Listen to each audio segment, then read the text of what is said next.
힘 있는 귀한 찬양 감사합니다. 할렐루야, 할렐루야.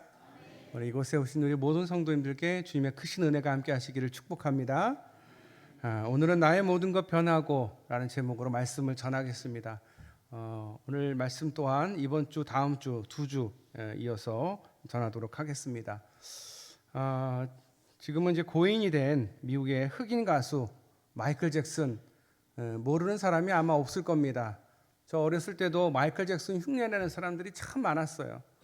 마이클 잭슨은요, 어려서부터 굉장히 타고난 노래의 소질이 있던 사람입니다. 그 가족들, 패밀리 자체가 음악을 굉장히 잘하는 그런 가족들이었고요. 마이클 잭슨의 이 목소리는 흉내낼 수 없는 미성을 가지고 있었습니다. 그런데 그에게는 항상 컴플렉스가 있었습니다. 자신의 코가 이 주먹코여서 이거 굉장히 마음에 안 들어하고 굉장히 마음이 항상 꺼리낌이 있었던, 그가 가수로서 세계의 정상으로 우뚝 서면서 돈을 긁어 모을 정도로 굉장히 큰 부자가 됩니다. 그래서 비버리 힐스라는 곳에 굉장히 큰 대저택을 갖게 되고 화려한 생활을 합니다. 그러나 그는 다시 태어나고 싶었습니다.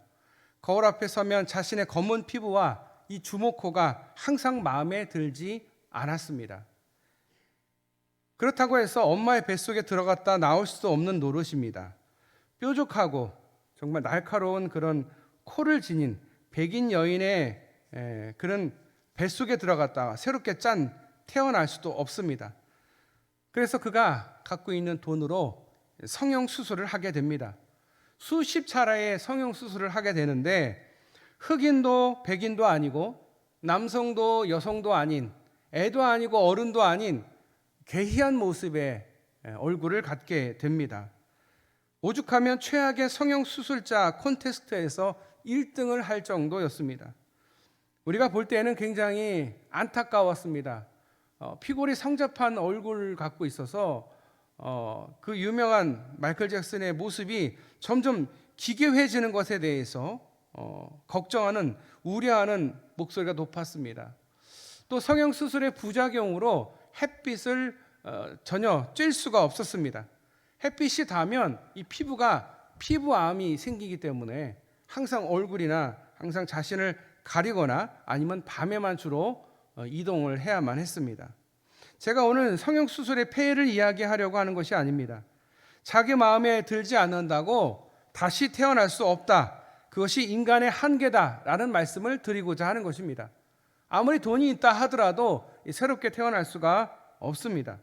우리는 누구도 세상에 한번 태어난 다음에 다시 태어날 수 없습니다.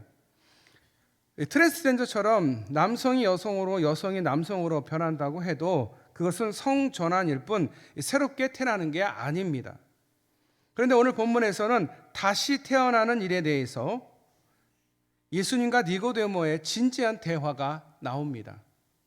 무슨 일일까? 무슨 이야기일까? 먼저 요한복음 3장 1절, 본문 1절을 보면 바리새인 중에 니고데모라고 하는 사람, 이름이 니고데모예요. 니시예요, 니시.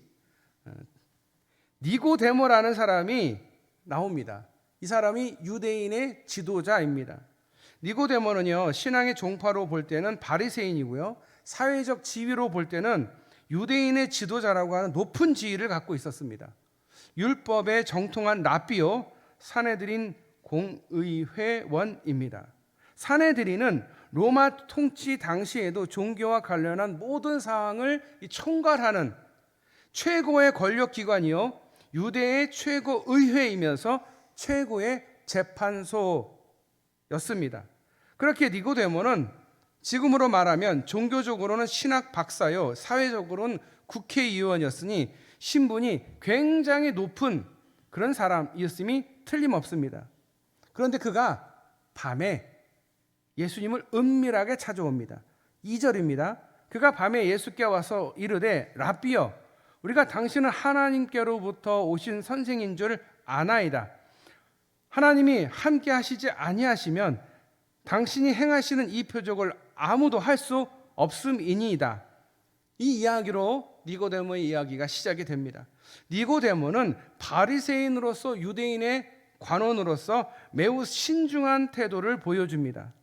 그런 당시 예수님에 대해서 좋지 못한 감정을 가진 다른 유대 종교 지도자들의 눈을 피해서 밤에 몰래 은밀히 예수님을 찾아옵니다.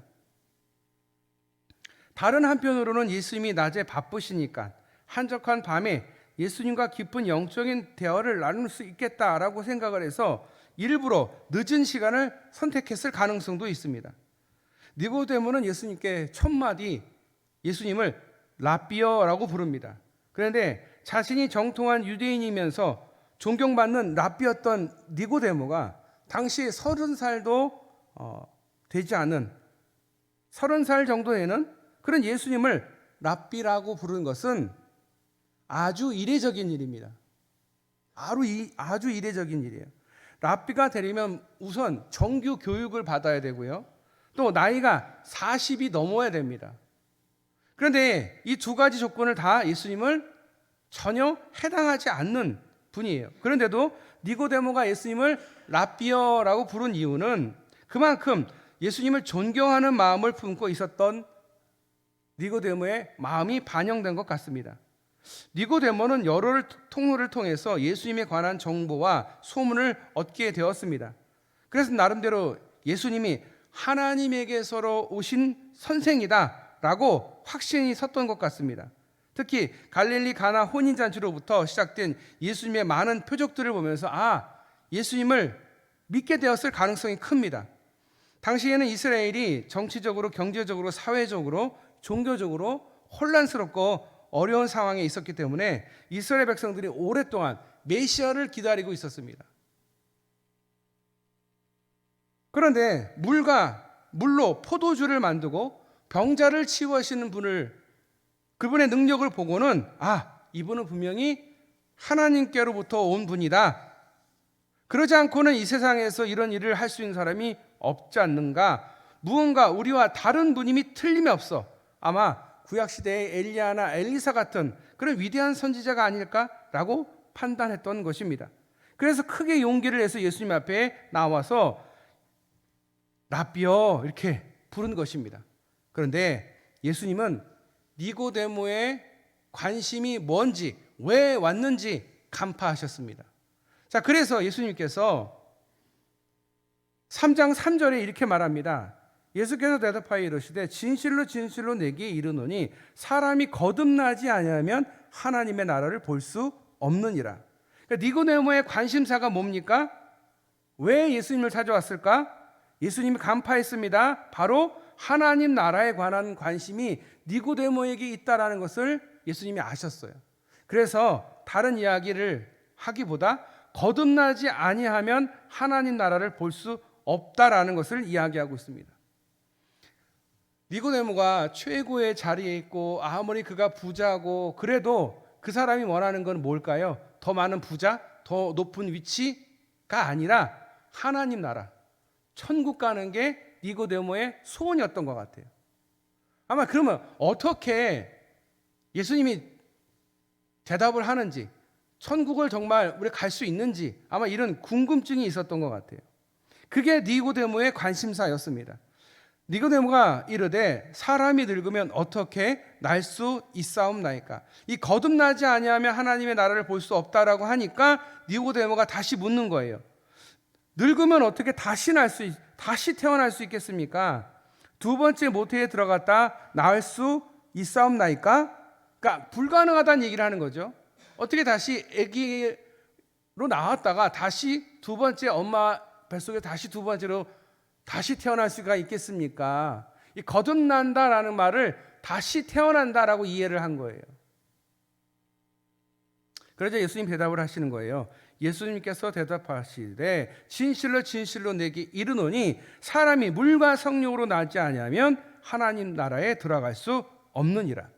육으로 난 것은 육이요 영으로 난 것은 영이니 내가 내게 거듭나야 하겠다 하는 말을 놀랍게 여기지 말라. 바람이 임의로 불매 내가 그 소리는 들어도 어디서 와서 어디로 가는지 알지 못하나니 성령으로 난 사람도 다 그러하니라. 무슨 뜻인가요? 내가 나를 하나님에게서 온 선생으로 인정하는구나. 그렇다면 내가 너에게 또 꼭 가르쳐 주고 싶은 게 있는데, 내가 이 세상에 온 가장 큰 목적은 사람들을 하나님의 나라로 인도하는 것이다. 그런데 그것은 오직 거듭남을 통해서만 가능하다. 거듭난 사람만 하나님의 나라에 갈 수 있다. 물과 성령으로 거듭나야만 하나님 나라 갈 수 있다라고 말씀하시는 것입니다. 우리가 어떤 공로로 뭐를 잘해서 높은 지위나 아니면 돈이 많아서 하늘나라 가는 게 아니라 물과 성령으로 다시 태어나야 된다. 그렇게 이야기를 하는 것입니다. 니고데모는 이 거듭남에 대해서 잘 이해를 하지를 못한 것 같아요. 아마도 그가 예수님을 밤중에 찾아온 것도 이런 영적인 갈증이 있었던 것 같습니다. 그는 분명히 예수님에 대해서 특별한 영적인 진리를 소유하고 계심을 인정하고 있습니다. 그러나 예수님의 말씀을 잘 이해하지를 못했습니다. 유대인의 선생이었지만 예수님의 말귀를 못 알아들었습니다. 하나님의 말씀을 연구하고 해석하는 전문가였지만 정작 구원에 관한 진리를 깨닫는 데는 무지했습니다. 박사도, 권력자도, 국회의원도, 부자도 다 소용이 없습니다. 하나님의 나라를 이해하고 믿고 보고 들어가는 일에 관해서는 세상의 지식으로는 불가능하기 때문입니다. 그래서 바울이 고린도서 2장 12절부터 14절에 이렇게 말합니다. 우리가 세상의 영을 받지 아니하고 오직 하나님으로부터 온 영을 받았으니, 하나님께로부터 온 영이 뭐예요? 성령을 이야기하는 거겠죠? 이는 우리로 하여금 하나님께서 우리에게 은혜로 주신 것을 알게 하려 하심이라. 우리가 이것을 말하거니와 사람의 지혜가 가르친 말로 아니하고 오직 성령께서 가르친 것으로 하니 영적인 일은 영적인 것으로 분별하느니라. 육에 속한 사람은 하나님의 성령의 일을 받지 아니하나니 이는 그것들이 그에게는 어리석어 보임이요 또 그는 그것을 알 수도 없나니 그런 일은 영적으로만 분별되기 때문이라. 이것이 세상 사람들과 예수님을 믿는 사람들의 결정적인 차이입니다. 그래서 3장 16절부터 18절까지 오늘 본문의 말씀에 하나님이 세상을 이처럼 사랑하사 독생자를 주셨으니 이는 그를 믿는 자마다 멸망하지 않고 영생을 얻게 하려 하심이라. 하나님이 그 아들을 세상에 보내신 것은 세상을 심판하려 하심이 아니요 그로 말미암아 세상이 구원을 받게 하려 하심이라. 그를 믿는 자는 심판을 받지 아니하는 것이요 믿지 아니하는 자는 하나님의 독생자의 이름을 믿지 아니함으로 벌써 심판을 받은 것이니라. 아멘. 이게 복음입니다. 복음의 핵심, 성경 전체를 통틀어서 굿 뉴스, 제일 좋은 소식이 뭘까? 요한복음 3장 16절부터 18절까지 있는 이 말씀이 바로 우리의 복음의 핵심입니다. 핵심 중에 핵심이에요. 이것을 벗어나서는 구원을 이야기할 수 없습니다. 성령님을 이야기할 수 없습니다. 오늘도 성령님에 대해서 이야기를 하고 있는데 여기에도 성령님이 빠지지 않습니다. 성령께서 가르쳐 주시는 거예요. 우리가 자력으로 구원을 받은 게 아니에요. 성령께서 가르쳐 주시고 하나님께서 우리를 구원해 주시기 때문에 우리가 구원받는 거지, 내가 많이 갖고 있어서, 내가 높은 자리에 있어서, 내가 많은 것 주인이어서가 아니라는 거예요. 구원과 영생의 말씀 하시면서 하시는 이야기예요. 어떤 사람들에게는 멸망과 심판의 말씀이 될 것이고 어떤 사람에게는 구원의 말씀이 되는 건데, 우리가 예수님을 구주로 믿었을 때 그것이 구원의 말씀이 되는 것이고, 반대로 예수님을 믿지 않는 자들에게는 벌써 그것이 심판이다. 자기 부모님이 계시는데 이분은 내 부모님이야 라고 누가 얘기했습니까? 여러분 태어나자마자 눈을 딱 떴는데 앞에 있는 사람이 내 부모구나 이렇게 인식하시고 우리 부모라고 하셨습니까? 아기들은 잘 몰라요. 그냥 자기를 케어해 주는 사람이라고 생각하지 엄마 아빠에 대한 인지 자체가 별로 없어요. 시간이 지나서 내가 너희 엄마야, 내가 너희 아빠야 이렇게 하면 인지가 되는 거지, 자기가 태어나자마자 엄마네, 아빠네 이렇게 알 수가 없는 거예요. 왜? 간호사일 수도 있고 의사일 수도 있는데 그 사람을 보고서 아빠네, 내가 처음 본 남자니까 내 아빠네, 그렇게 인지 못하는 거잖아요. 우리가 우리 하나님을 나의 아버지라고 인지한 것은 성령께서 우리에게 가르쳐 주신 거예요. 내가 스스로 내가 하나님을 알아야지 라고 해서 하나님을 알 수 있는 게 아니에요. 내가 한번 하나님을 연구해 봐야지 한다고 연구되는 게 아니라는 거예요. 아니 니고데모도 예수님의 말씀을 못 알아듣잖아요. 그렇게 똑똑하고 그렇게 높은 지위에 있는 사람도 예수님이 하신 말씀을 잘 이해를 못 한다니까요. 그럼 예수님이 하신 말씀과 성경 말씀을 이해할 수 있게 하는 분이 누구냐? 그분이 성령님이다라는 사실입니다. 이 사실을 잊어서는 안 돼요. 성령님이 꼭 방언만 주고 뭔가 영이니까 무슨 귀신인 것 같고 그렇게 생각하면 안 되고요. 성령님도 하나님이라는 거예요. 그 성령님이 우리에게 이분이 하나님이야, 이분이 예수님이야, 네가 이 예수님을 믿어야 구원받아 라고 가르쳐 주시는 분이 성령님이라는 거예요. 여러분 스스로가 난 예수님 믿어야지 라고 하시고 오신 분 없으셔요. 그럴 수가 없거든요. 성령님의 인도함 받아서 자연스럽게 여기 와서 내가 믿음 생활을 하게 된 거예요.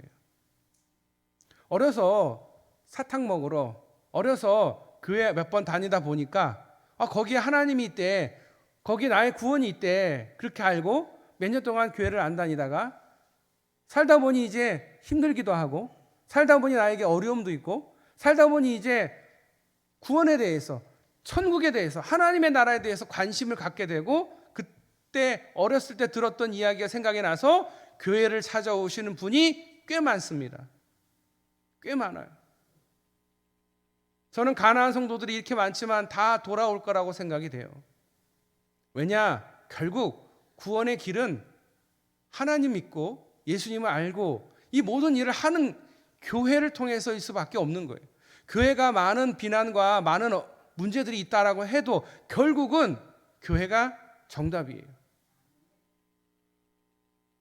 예수님을 가르쳐주고 성령님을 가르쳐주는 곳, 하나님을 가르쳐주는 곳이 교회이기 때문에 그런 거예요. 복음은 우리에게 계속 이야기합니다. 너 스스로 하는 게 아니야. 자의로 하는 게 아니라 성령께서 그 영, 하나님께로부터 온 영이 우리를 가르쳐 주시는 거예요.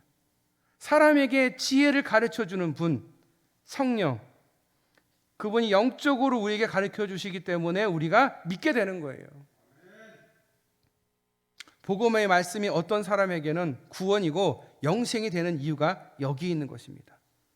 예수님을 나의 구주로, 나의 아버지로 믿는 순간 구원받는 줄 믿으시길 바랍니다.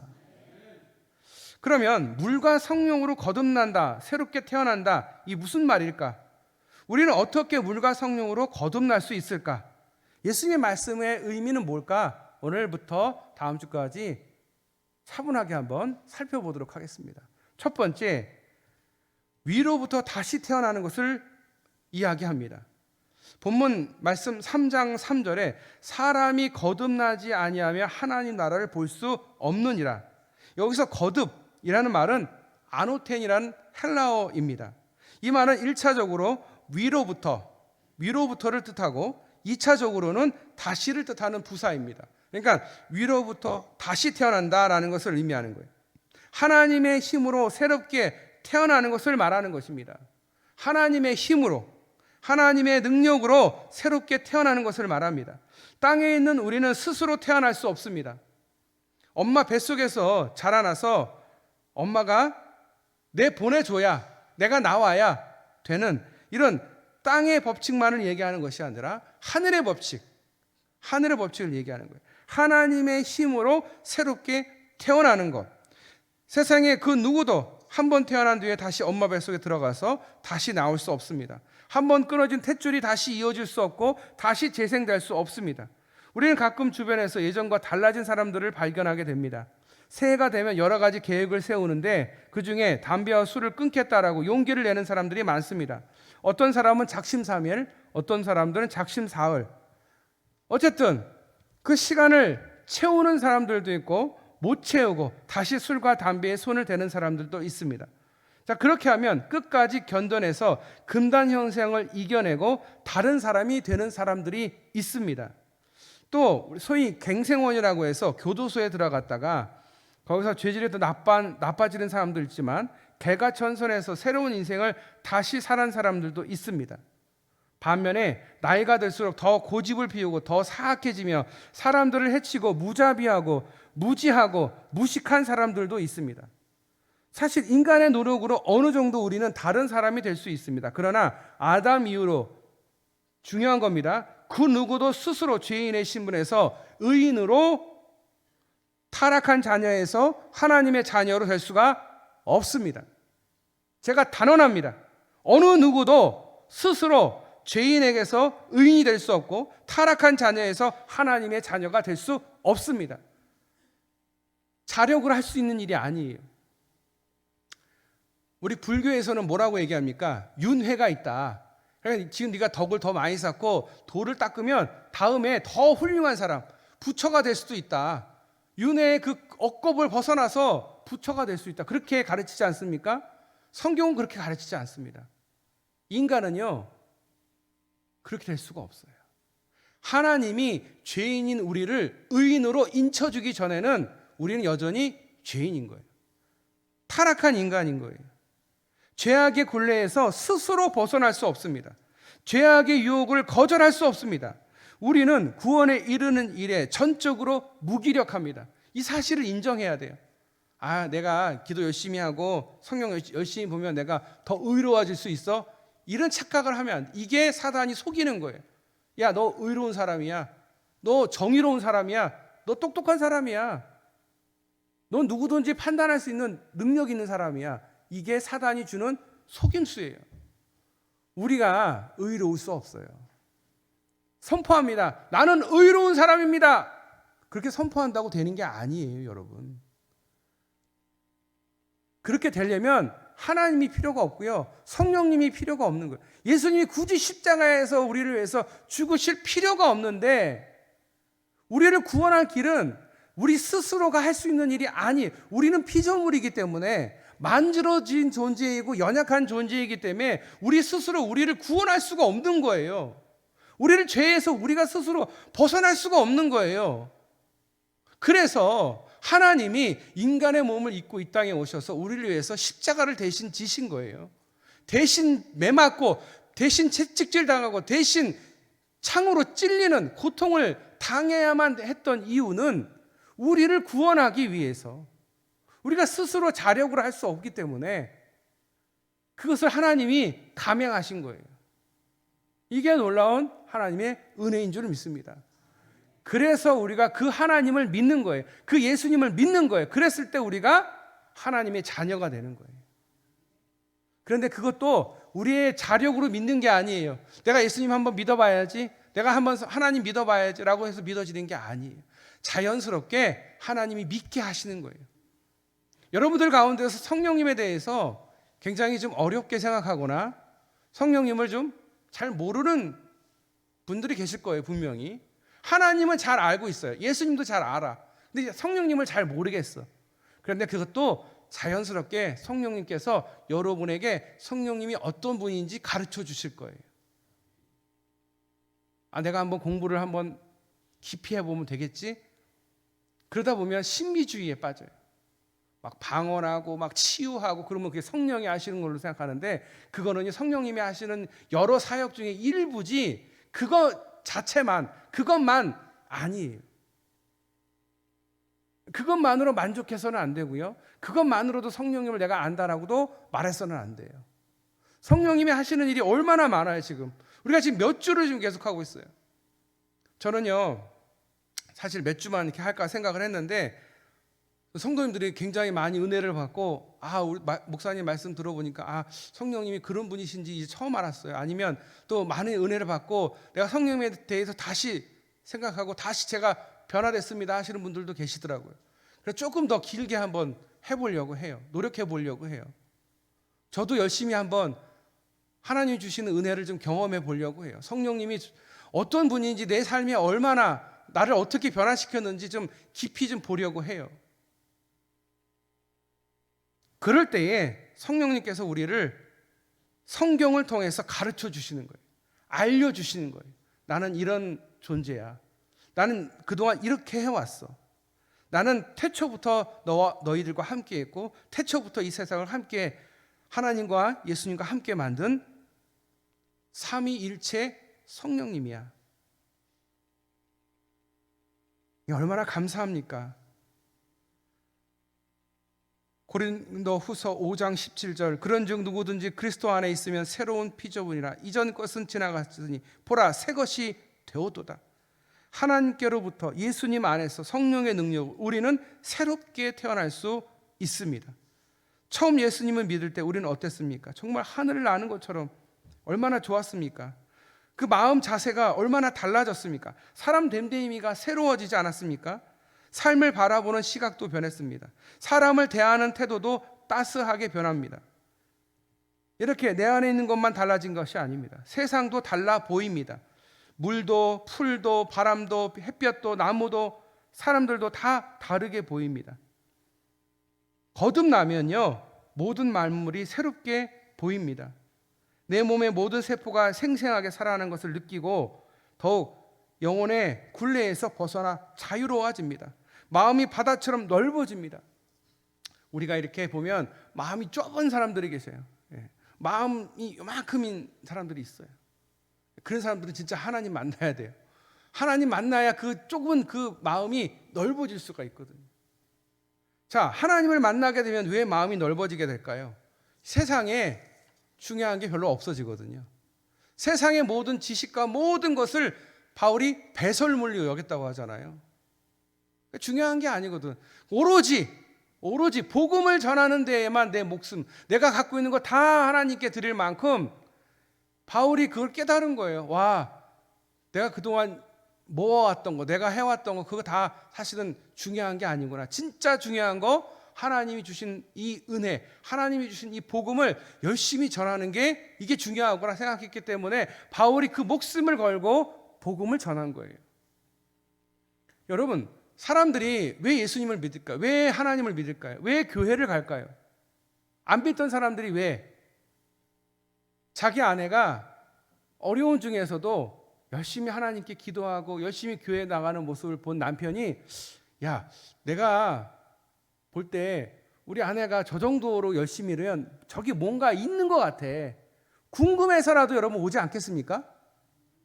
여러분의 자녀들이 하나님을 믿고 우리 부모님이 변했네, 얼굴색도 달라지고 말도 마음도 달라졌네, 그 하나님 한번 나도 한번 궁금하네, 만나러 가야지, 이게 돼야 되는 거예요.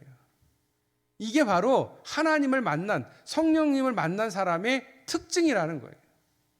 여러분이 그런 사람이 되실 수 있기를 축복합니다. 이것이 위로부터 다시 태어나는 것입니다. 새 사람이 되는 거예요. 너희는 그 은혜에 의하여 믿음으로 말미암아 구원을 받았으니 이것은 너희에게서 난 것이 아니요 하나님의 선물이라. 행위에서 난 것이 아니니 이는 누구든지 자랑하지 못하게 함이라. 구원은 공짜로 거저 주어지는 하나님의 은혜인 줄 믿으시길 바랍니다. 하나님이 공짜로 주는 거예요. 구원은 자격 없는 우리에게, 아무 공로 없는 우리에게 하늘로부터 주어지는 선물입니다. 오직 예수님은 나의 주님으로 믿을 때, 그 예수님을 믿을 때 그 선물이 나의 것이 되는 것입니다. 우리로 그의 은혜를 힘입어 의롭다 하심을 얻어 영생의 소망을 따라 상속자가 되게 하려 하심이라. 하나님을, 예수님을 믿는 자에게 영생의 나라인 하나님의 나라를 유업으로 받을 수 있는 상속자가 되는 거예요. 여러분 다 상속자가 되신 줄 믿습니다. 여러분은 이 세상에 있는 이 재물의 상속자가 아니라요, 하늘나라를 상속자로 받은 거예요. 하늘나라를 받은 줄 믿으시길 바랍니다. 우리가 진짜 부자인 거예요. 우리가 돈을 많이 가지고 있는 게 부자가 아니라요, 하나님 나라를 유업으로 받은 우리가 부자인 줄 믿으시길 바랍니다. 그러니까 세상의 것에 너무 얽매이지 마세요. 너무 아웅다웅 살지 마세요. 그것의 행복을 뺏기지 마시고요. 하나님 한 분만으로 만족하시는 저와 여러분 되시기를 축복합니다. 기도하겠습니다. 하나님께서 우리를 이렇게 사랑하셔서 우리를 위해서 성령님을 보내주시고 또 우리를 위해서 예수 그리스도의 피값으로 우리를 구원해 주시고 하나님의 자녀 삼아 주신 그 하나님의 은혜에 감사드립니다. 그것도 감사한데 또 저희들에게 구원을 선물로 주시고 또 우리에게 하나님의 유업을, 하나님의 나라를 유업으로 주심에 감사드립니다. 우리의 마음 가운데 하나님이 주신 것에 항상 감사하며 넓은 가슴을 가지고 많은 사람들을 긍휼히 여기며 이 나라와 또 전 세계를 아울러 기도하며 그들을 긍휼히 여길 수 있는 넓은 마음을 주님께서 갖게 하여 주시옵소서. 하늘로부터 난 자 될 수 있도록 주님 축복하여 주시옵소서. 우리를 사랑하시고 우리를 구원하신 예수님의 이름으로 기도드리옵나이다. 아멘.